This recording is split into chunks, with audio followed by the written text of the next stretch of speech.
ये नीतीश जी ने हम महिलाओं के लिए जो है एक रास्ता खोल दिया है कि हम खुलकर अपनी सेक्सुअल बातें भी कर सके। कपड़ा यूज करते थे मैडम, हम कपड़ा यूज करते। कैसी बातें करते हो आप? हम डॉक्टर बनने जा रहे हैं। पेनिस क्या होता है, ये क्या होता है? आप कौन सी संसदी की बातें करते हो? बच्चे स्कूलों में हैंड प्रैक्टिस करते हैं क्योंकि मोबाइल पर इतना गंद दिखाया जाता है, इतनी हीरोइनें नंगा घूमती हैं, तब तो आप कोई स्टेटमेंट नहीं देते। ब्रिजभूषण शरण पे कोई स्टेटमेंट नहीं देते। मणिपुर में 3 नग्न घुमाई जाती तब स्टेटमेंट नहीं देते। किसी टीवी में, किसी स्कूल में, किसी बुक में ये सिर्फ नॉलेज नहीं दी गई क्योंकि पार्लियामेंट में, विधानसभा में ये इन बातों पे कोई चर्चा नहीं होती है। मोदी जी चाहते ही नहीं है कि इस देश की महिलाएं जागरूक हों। मनोज तिवारी को जो है भाई, तुरे काम है नाचने गाने का, तू उस काम को करना। नमस्कार, मैं निधि रतन और आप देख रहे हैं नेशनल दस्तक। आज मेरे साथ खास मेहमान है राजबाला सैनी। तमाम उन मुद्दों पर आप बोलते हुए उनको देखते हैं जो सरकार से सवाल करने चाहिए, उन मुद्दों पे जो बहुजन समाज से जुड़े होते हैं, उनके हक अधिकारों से जुड़े होते हैं, इस देश की आवाम रोजी रोटी के मुद्दों से जुड़े होते हैं। लगातार विपक्षी नेताओं को घेरने का केंद्र सरकार लगातार प्रयास करती है और उसमें बची कुची कसर जो करता है वो हमारे देश का मीडिया करता है। तमाम बातचीत पे करेंगे, लेकिन एक सोशल मीडिया पे बहुत तेजी से वीडियो वायरल हो रहा है नीतीश कुमार का। उन्होंने महिलाओं को लेकर एक विवादित बयान जारी किया। उन्हीं से जानेंगे क्योंकि बहुजन समाज से आती हैं। बहुजन समाज के नेताओं को आखिर क्या हो गया है कि सियासत इस तरीके से गरमाई हुई है कि वो अपना बोलने का लहजा तक भूल गए हैं। मैम, हमारे चैनल में आपका स्वागत है। बहुत बहुत धन्यवाद आपका। क्या कहेंगी? नीतीश कुमार जी तो इतने बौखला गए हैं हार की डर की वजह से। शायद उनको लग रहा है कि अब हम 24 में नहीं आएंगे तो वो सदन में कुछ भी अनाप शनाप बोले जा रहे हैं। देखिए, नीतीश कुमार जी एक जो है साइंस स्टूडेंट रहे हैं, इलेक्ट्रिकल इंजीनियर जो है ना वो उन्होंने की हुई है। और एक साइंस स्टूडेंट जो है, जो उसको लैंग्वेज यूज़ करनी चाहिए, वो उन्होंने लैंग्वेज यूज़ की है। मैं बहुत बहुत धन्यवाद कहूँगी नीतीश जी का। क्योंकि नीतीश जी ही एक ऐसे जो है सीएम मुझे नज़र आ रहे हैं जिन्होंने जातिगत जनगणना कराई। जनगणना के हिसाब से उन्होंने बताया कि जो 52% 1931 में ओबीसी था, आज वो 63% उन्होंने प्रूव किया। आर्थिक जो आंकड़े आए हैं वो चौंकाने वाले आंकड़े आए हैं। जो देश क्या बता रहा है, देश के नेता बता रहे हैं SC ST OBC के, वही हाल बिहार ने बिल्कुल पेश किया है। उसके बाद जो 75% आरक्षण को बढ़ाने का जो काम किया है, देखिए जब मंडल कमीशन आया था तब जो है 5 जजों ने एक स्टेटमेंट दे दी थी कि 50% से ज़्यादा जो है आरक्षण नहीं होना चाहिए। तो सब 23% जो है SC ST को मिला हुआ था। तो उन्होंने कहा कि अब OBC को 52 नहीं मिलेगा, 27% रहेगा। तो उन्होंने जो है OBC को 52 ना देकर, जो कि जबकि संविधान में सबके राइट बराबर लिखे हैं, तो 52 को 52 मिलना चाहिए था, लेकिन उनको मिला कितना? 27% मिला। लेकिन जैसे ही नरेंद्र मोदी प्रधानमंत्री बनते हैं, वो 50% की लिमिट को क्रॉस करते हैं, उस मर्यादा को भंग करते हैं और 10% आरक्षण जो है सुदामा कोटा को, जो है स्वर्ण जाति को, जो है बिना किसी डिबेट के, बिना किसी कमेटी के बिठाए जो है पारित कर देते हैं। मतलब आप कह रहे हैं अब जो है नीतीश जी ने क्या किया है, उसे जो है 75 कर दिया कि भाई अब तुम 50 की रिस्ट्रिक्शन नहीं लगा सकते, मैंने 75 कर दिया है। उन्होंने ST का डबल कर दिया है, SC का 16 से 20 कर दिया है, EBC का जो है 18 से 25 कर दिया है, OBC का 12 से 15% कर दिया है। तो यानी एक नीतीश जी ही हैं जो असली चेहरा OBC के हैं, क्योंकि उनकी कथनी और करनी में समानता है। आप कथनी करने की बात कर रही हैं, एक तरफ रिजर्वेशन दे रहे हैं जनता को, एक तरफ महिलाओं की भागीदारी की वो बात करते हैं सदन के अंदर, लेकिन महिलाओं पे ही वो अटैक करते हुए कहते हैं कि पुरुषों के साथ जब वो इंटीमेट होंगी, इस तरीके से विवादित बयान। सोचिए, महिलाओं के लिए बेतुका बयान देंगे और रिजर्वेशन देके कहाँ वो महिलाओं को पॉलिटिशियन तमाम तरीके से फील्ड में आने की बात करते हैं। सोचिए, महिलाओं के चरित्र पे वो सीधा सीधा प्रहार कर रहे हैं। देखिए, मैंने पहले भी मोदी को कहा था कि मोदी नकली ओबीसी है। मीडिया उसको ओबीसी दिखाकर सारे हमारे वोट ले गई है। अब मैंने बिल्कुल हर स्टेटमेंट में मेरी देख लो कि OBC नहीं है वो, क्योंकि वो अंबानी, अडानी, टाटा, बिरला को ही बढ़ाने में लगे हुए हैं।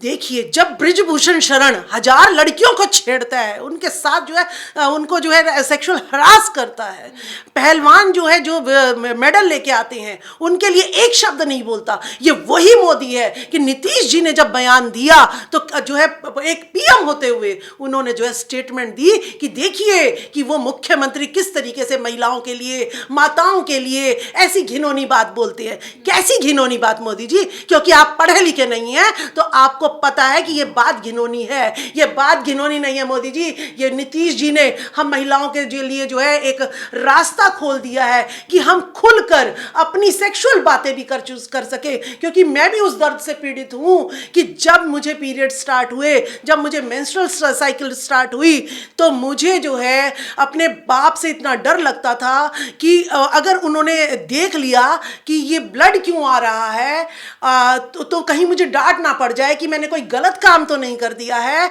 इतना डर में हम जीते थे। और दूसरा, जो हम सैनिटरी पैड यूज नहीं करते थे क्योंकि किसी टीवी में, किसी स्कूल में, किसी बुक में ये सिर्फ नॉलेज नहीं दी गई, क्योंकि पार्लियामेंट में, विधानसभा में ये इन बातों पे कोई चर्चा नहीं होती है कि आगे निचले स्तर तक ये बातें जानी चाहिए। सैनिटरी पैड महिलाओं के तक अवेलेबल कराने चाहिए। आप कह रही हैं कि कपड़ा यूज करते थे मैडम, हम कपड़ा यूज करते थे। आप कह रहे हैं कि लाज और शर्म को साइड रखकर महिला व बाप से बोले कि हमारे लिए पैड लेके आइए, सैनिटरी पैड लेके आइए, मतलब संस्कृति को आप एकदम खत्म करना चाह रहे हैं?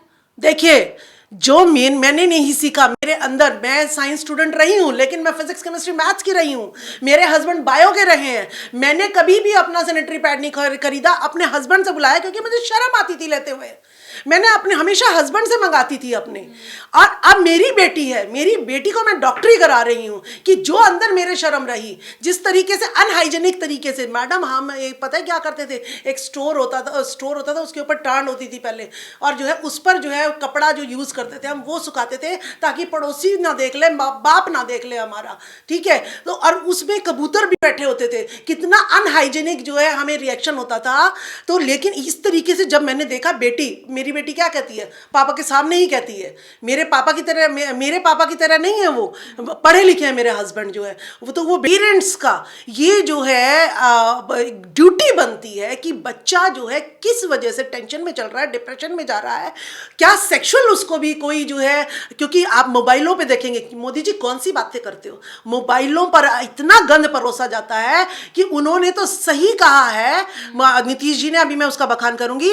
अगर आप जो है बच्चे स्कूलों में जो है मैं बताती हूँ आपको, हैंड प्रैक्टिस करते हैं क्योंकि मोबाइल पर इतना गंद दिखाया जाता है, इतनी हीरोइनें नंगा घूमती हैं, तब तो आप कोई स्टेटमेंट नहीं देते। ब्रिजभूषण शरण पे कोई स्टेटमेंट नहीं देते, मणिपुर में 3 नग्न घुमाई जाती तब स्टेटमेंट नहीं देते। जब नीतीश जी कह रहे हैं, और मैं भी इस बात को कह रही हूं कि जो पढ़ी लिखी महिलाएं होती हैं वो दर्द के कारण जो है कंसीव नहीं कर रही हैं, जिसकी वजह से जो है अगर कोई कंसीव कर भी लेती हैं तो वो सोचती हैं कि सर्जिकल जो है मेरे को जो है डिलीवरी होनी चाहिए। ये हमारे लिए सोचने का विषय है। तो मैं अपनी बहनों से, अपनी बेटियों से ये बात कहना चाहूंगी कि नीतीश जी बिल्कुल सही कह रहे हैं। आपको जो है सिर्फ इंटरेस्ट के लिए सेक्स नहीं बना है, सेक्स बना है तो प्रकृति को चलाने के लिए बना है। आप लोग जो है इस चीज को नजरअंदाज मत कीजिएगा। अगर भारत से भी युवा खत्म हो जाएंगे तो सिर्फ जो है सीनियर सिटीजन यहां पर रह जाएंगे, तो इस भारत की सुंदरता जो है वो खत्म हो जाएगी। आप कह रही हैं कि जागरूकता के लिए और प्रकृति की चीजों को बढ़ाने के लिए नीतीश जी का बयान आया, जनसंख्या नियंत्रण पे वो बात कर रहे थे, लेकिन अगर उन्होंने सही स्टेटमेंट दिया होता तो वो माफी क्यों मांगते? मीडिया के सामने वो माफी मांग रहे हैं। देखिए, ब्रिजभूषण शरण कहता है मैं क्यों माफी मांगू, मैंने क्या कर दिया? और वो नीतीश जी इस भारत का डीएनए है, जो कहते हैं कि चलो अगर मुझे लगता है कि किसी की भावनाओं को ठेस पहुंचता है तो मैं माफ़ी मांगता हूं। लेकिन नीतीश जी, आपको माफ़ी मांगने की जरूरत नहीं है। मैं हमेशा नेताओं को कसूरवार ठहराती थी। आप वो नेता हो जो आज मुझे बोलने की हिम्मत दे रहे हो सेक्स पर, आज मुझे बोलने की हिम्मत दे रहे हो सैनिटरी पैड पर, आज मुझे आप हिम्मत दे रहे हो कि मैं अपनी व्यथा सुना सकूं, जनता के सामने रख सकूं। तो मुझ में ये जो आया है बदलाव, नहीं तो मैं जो है स्कूल में भी कभी जेंट्स के साथ बैठती नहीं थी। लेकिन जैसे जैसे मेरे नेता मुझे मुझे प्रोत्साहन देते हैं तो मैं आज आदमियों के साथ काम करने में भी झिझकती नहीं हूँ। तो महिला पुरुष बनना चाह रही है, आप ये कहना चाहती हैं, मतलब पुरुषों से बगावत कर कर आप इसकी सृष्टि की रचना के खिलाफ जाना चाहती हैं? नहीं, इसमें सृष्टि की रचना से क्या खिलाफत क्या है? कुछ भी नहीं है। हम खिलाफत नहीं कर रहे हैं, हम ये कह रहे हैं कि आज जो लड़कियां ट्रेंड अपना रही हैं और वो भी पढ़ी लिखी, भाई अगर मैं एजुकेटेड हूं, यानी अगर मैं मेरे बच्चे होंगे तो मैं अपनी एजुकेशन से ऊपर उनको लेके जाने की कोशिश करूंगी, उनको सभी सही जो है तरीके सिखाऊंगी। तो यानी पढ़ी लिखी महिलाओं को तो बच्चों पर जो है, बच्चों का उस पर ध्यान देना चाहिए, सेक्स को सिर्फ इंटरेस्ट के रूप में नहीं लेना चाहिए। इसको प्रकृति को बढ़ाने के लिए भी जो है तरीका जो दिया है उसको यूज करना चाहिए। अच्छा, कोई बहुजन व्यक्ति या बहुजन नेता कोई स्टेटमेंट देता है तो आप लोग उसको सही साबित करते हैं, तमाम 85% लोग उसको सही साबित करने लगता है। आपने ब्रजभूषण जी पे सवाल किया, हो सकता है कि रेसलर्स वहां पे राजनीति कर रहे हो, क्योंकि राजनीति में तो सबको आना है, जब तक आरोप प्रति आरोप नहीं लगेंगे तब तक राजनीति में एंट्री कैसे होगी? देखिए, राष्ट्रपति द्रौपदी मुर्मू जी ने कहा था कि भारत की जेलों में 90% लोग जो है SC ST OBC के निर्दोष हैं। ठीक है, आप डॉक्टर ऋतु का ही केस अगर उठा लेते हैं, डॉक्टर सविता रॉय है, उसके ऊपर चार्जशीट लगी हुई है, लेकिन उसके बावजूद भी उसकी गिरफ्तारी नहीं हो रही है। और लेकिन मुझे पता है कि अगर मैं जो है सिर्फ अपनी बात के लिए टीचर्स डे पे जो है ना त्यागराज स्टेडियम गई थी, मुझे जो है पुलिस कस्टडी में रखा गया था 2-3 घंटे तक। ठीक है, तो हमें ये पता है कि अगर हम सही बात बोलेंगे, मैं सही का साथ देती हूँ, मैं जातिवाद ना भारत के लोगों ने बनाया है, ना वर्ण व्यवस्था बनाई है, हम इन चीजों में यकीन नहीं करते। लेकिन इस देश की महिलाओं को एजुकेशन, सेक्स एजुकेशन देनी बहुत ज्यादा जरूरी है, क्योंकि महिलाएं जो हैं इनके साथ बलात्कार होता है और ये प्रेग्नेंट हो जाती हैं, उसको जो है अबॉर्ट कराना पड़ता है, वो उसके शरीर की हरासमेंट है। तो ये सेक्स एजुकेशन देना बहुत ज्यादा जरूरी है। जब मेरी बेटी को भी पीरियड स्टार्ट हुए थे, वो बिल्कुल सहम गई थी, लेकिन मैंने जब उसको एजुकेट किया तो उसने कहा कि ये तो नॉर्मल प्रोसीजर है, तो ये सबके साथ होता है। तो अब अगर उसको कुछ भी उस पीरियड में दिक्कत आ जाती है या देरी हो जाती है तो कहती है, माँ मेरे को कोई परेशानी तो नहीं हो गई है, इतने दिन में नहीं आई। तो यानी सेक्स की एजुकेशन देना वो बहुत ज्यादा जरूरी है। लेकिन जो मोबाइलों पे गंद चल रहा है, इसके लिए मोदी जी कुछ नहीं कहते, इसके लिए मोदी जी कुछ नहीं कहते। जो अश्लीलता बैन किया ना, टिकटॉक बैन किया ना मोदी जी ने, अश्लीलता फैल रही थी उससे। अच्छा, तो अभी मैं खोल के दिखा दूं मोबाइल?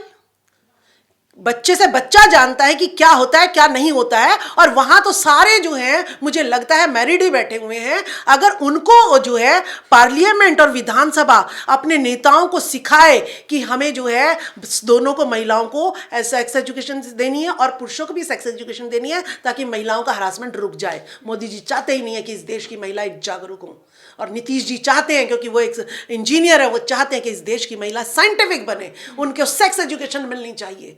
आप जागरूकता की बात करती हैं, आप एक तरफ जातिवाद की भी बात करती हैं। आप लोगों को कौन रोक रहा है? कहाँ जातिवाद हो रहा है? देखिए, आप मेरे साथ बात कर रही हैं, मैं तो आपके साथ कोई जातिवाद नहीं कर रही हूँ। डॉक्टर ऋतु की आपने बात की, हो सकता है आप लोगों के अंदर मेरिट की कमी हो। देखिए, मैं आपको एक बात बताऊं, मेरिट की कमी तो फिर PM मोदी और मेरी मेरिट को ही आप जो है ना कंपेयर कर लीजिए, फिर तो मुझे ये लगेगा कि मुझे PM बन जाना चाहिए, मोदी जी को हटा देना चाहिए। ठीक है, तो अब मैं प्रूफ दूंगी ना, अपनी डिग्री दिखाऊंगी और उनकी डिग्री रखिएगा, मीडिया के सामने रखिएगा ना। ये मैं जो बोल रही हूँ, ये जो भी मीडिया मुझे दिखा रहा है वो बहुजन मीडिया मुझे दिखा रहा है, मुझे कोई जो है गोदी मीडिया नहीं दिखा रहा। आप कह रही हैं कि मीडिया की भी जाति होती है? नहीं, मीडिया की जाति नहीं होती है, मीडिया की जाति नहीं होती है, लेकिन बहुजन मीडिया जो है आम जनता, क्योंकि बहुजन मीडिया जो है, जो हमारे चैनल है, नेशनल दस्तक हो गया, नेशनल लीडर हो गया, जो है ना, इतने चैनल हमारे सैकड़ों चल रहे हैं। मैंने देखा है कि यही हमारी आवाज़ को आगे तक पहुंचाते हैं, इसीलिए मैं इनको ही बयानबाजी देती हूँ। क्योंकि जब भी मैं अपर क्लास के वहाँ पे गई हूँ, उन्होंने हमारी आवाज़ को, अभी मैं जयपुर में गई थी, वहाँ पर जो है जनरल कैटेगरी का मीडिया था, उन्होंने कहा मैडम हमारे पास ना टाइम नहीं है, आप शॉर्ट में बातें कहिए। मतलब उन्हें हमारी हक लुट रहे हैं, उसको बयाना जनता को बताना, ये कहते हैं जी वेस्टेज ऑफ टाइम है, आप शॉर्ट में बताइए जो बताना है। तो हम ऐसे लोगों को, जो हमारी बात को नहीं परोसेंगे, हम ऐसे लोगों को इंटरव्यू देते ही नहीं हैं। मतलब आप कह रही हैं कि हमें मौका नहीं दिया जाता, इतने सालों से आपको रिजर्वेशन मिला हुआ है, अब तो खुश होकर मतलब आप अब देखिए बिहार में ही उठाकर देख लीजिए, बिहार में तो अब 75% रिजर्वेशन की बात कर रहे हैं नीतीश कुमार। अब क्या चाहिए, अब आपको चंद्रयान पे बिठा के चांद पर भेज दिया जाए? नहीं, आप कौन से उसकी बात कर रहे हो? आप 33% महिला आरक्षण जो बिल पास हुआ है, आप महिलाओं के ऐसी बात कर रहे हो मेरे साथ। 33% जो है हमारा रिजर्वेशन आया है, ठीक है, महिलाओं का। उस महिलाओं के रिजर्वेशन में ओबीसी का कितना रिप्रेजेंटेशन इन्होंने दिया? ज्योतिबा फूले ने कहा था कि हमें जो है रिप्रेजेंटेशन मिलना चाहिए, हमें नौकरियों में नहीं मिल रहा, शासन प्रशासन सत्ता में नहीं मिल रहा। और आज मैं भी उनकी वो इसी बात को सहमति दे रही हूँ कि हमें 33% में कितनी जो है ओबीसी की महिलाएं एमपी बनती हैं, क्योंकि ओबीसी की महिलाओं का स्तर मैं अगर दिखा दूं तो वो किसी समाज के भवन की भी मेंबर भी नहीं बनती, अध्यक्ष की तो बात दूर है। वो सामाजिक मीटिंगों में नहीं जाती, वो राजनीतिक मीटिंग में नहीं जाती, उनके पति सांसद नहीं है, उनके पति एमएलए नहीं है। तो कितने परसेंट महिलाएं जो है ओबीसी की जो है इस 33% आरक्षण में आती है? ये सब देश जो ऑलरेडी पहले से एमपी एमएलए महिला है, महिला सदन के अंदर जो महिला मंत्री मौजूद हैं, आप उनकी काबिलियत से सेटिस्फाई नहीं है, उनके पहुंचने से सेटिस्फाई नहीं, आप चाहती हैं कि देखिए मैं सबूत देती हूँ आपको। स्मृति ईरानी को शिक्षा मंत्री बनाया, शिक्षा के प्रति सवाल पूछा, उसका मंत्रालय चेंज कर दिया, ठीक है।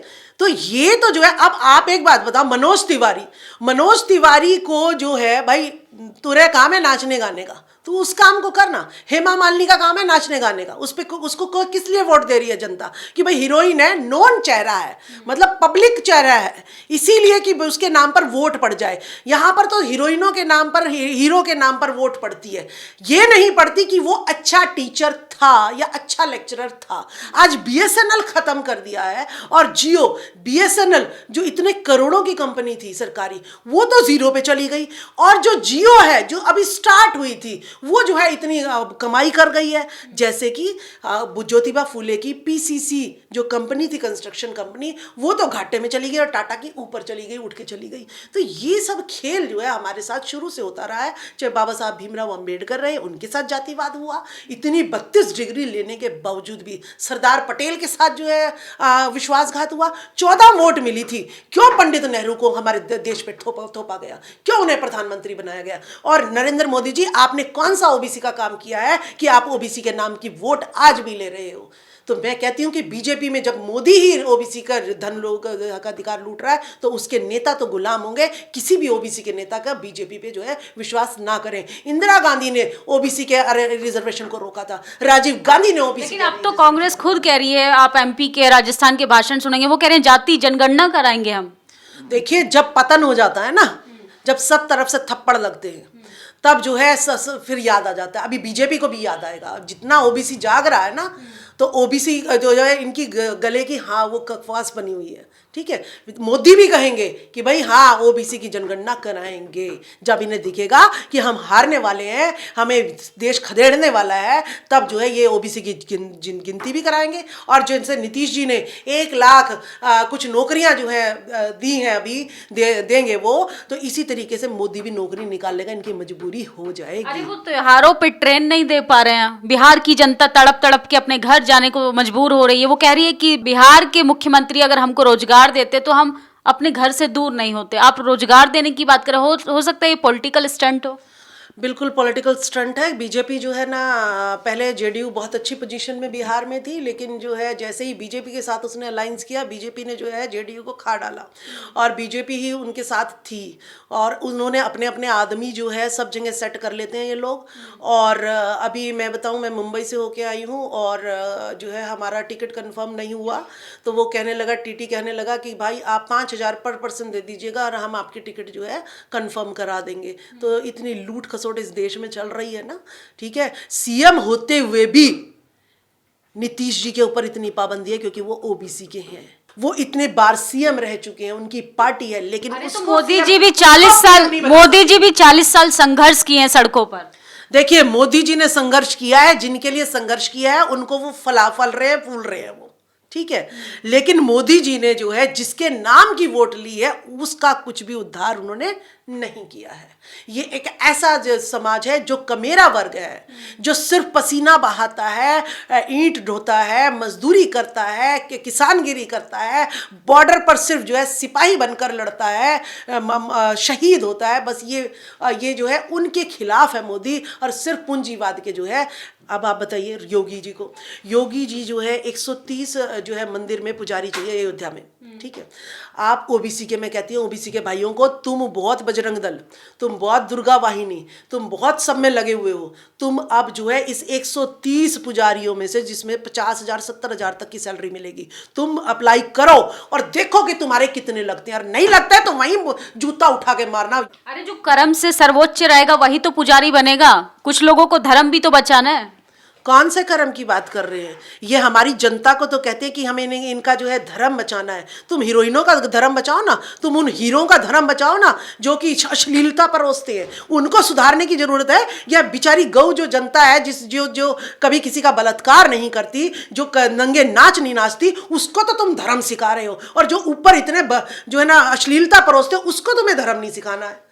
तुम उसको धर्म सिखाओ ना। इतने बाबा जेल में गए हैं, इतने बाबा जेल में गए हैं, उन्होंने खुद तो धर्म सीखा नहीं। इस जनता को जो धर्म सिखाएंगे ये? आप फिल्मों पे काफी अटैक करती हैं। आप कहती हैं अश्लीलता परोसी जाती है। कंगना तो राष्ट्रवादी अभिनेत्री हैं, वो तो राष्ट्र के लिए फिल्में बनाती हैं। अच्छा, इतने नग्न होकर आप जो है युवाओं को क्या परोसना चाहती हैं? आज आपको सांसद बनना है, इसीलिए आप पूरी बाजू के कपड़े पहनने लग गए हो, ठीक है। पहले कल तुम्हारा क्या था अतीत? तुम्हारी वीडियो तो आज भी मैं कंगना की उठा के दिखा दूं तो अश्लीलता ना परोस दूं तो दिखा दूं। और उसने खुद क्या कहा है कि मेरे साथ कितना कितना दुर्व्यवहार हुआ है। आज तेरा जो है ना कि फिल्मी कैरियर खत्म हो गया तो तुझे सांसद बनना, और सांसद बना के रहेंगे इसको। यहां पर अच्छा टीचर साइंस सांसद नहीं बन सकता, अच्छा शिक्षक, अच्छा लेक्चरर सांसद नहीं बन सकता, अच्छा डॉक्टर सांसद नहीं बन सकता, यहाँ पर अच्छा इंजीनियर सांसद नहीं बन सकता। लेकिन हीरो जो है सांसद बन सकते हैं, जो पहले तो दुनिया को पथभ्रष्ट करते हैं, फिर कहते हैं सांसद में बैठ के तुम्हें हम जो है क्या कौन सी शिक्षा देंगे कि तुम भी जो है ना प्रेम गुल खिलाओ, प्रेम कहानियां बनाओ, अय्याशी करो, ये वाली शिक्षा देंगे क्या पार्लियामेंट में बैठ के? तो हीरोइनों पे बैन लग जाना चाहिए कुछ सालों तक।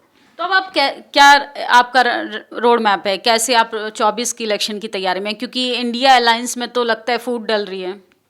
देखिए, मैं आपको एक बात बताऊं, जिस देश में मंदिरों में काम चल रहा है, अभी मोदी जी म्यूजियम बनाएंगे अयोध्या में 25 एकड़ में, ठीक है, 1 लाख मंदिर जो है बनने जा रहे हैं। ऐसे देश में जहाँ पाखंड में, अंधविश्वास में जनता जो है बिल्कुल डूबी पड़ी है, टीवी उठा के देखो चैनलों पर कहते हैं माया त्याग दो, मोह त्याग दो, और खुद जो है हर जगह आश्रम बनाते हैं, एरोप्लेन से जाते हैं। ऐसी पाखंडियों की दुनिया में, अंधविश्वासों की दुनिया में मेरे पास इतना पैसा नहीं है कि मैं कोई रोड मैप बनाऊं, ठीक है। हमें तो कौन सांसद बना रहा है कि मैं तो कहीं जो है ना, अब ना तो मैं प्यार मोहब्बत की बातें कर सकती, ना किसी को पटा सकती, ना नग्नता परोस सकती, क्योंकि मेरी तो अगर चुन्नी भी थोड़ी सी भी सरक जाती है तो मुझे तो ये हो जाता है कि भाई मैंने अपनी लाज त्याग दी है, ठीक है। हम तो साड़ी भी पहनते हैं तो इस तरीके से पहनते हैं कि कहीं से कुछ दिखाई ना दे, ठीक है।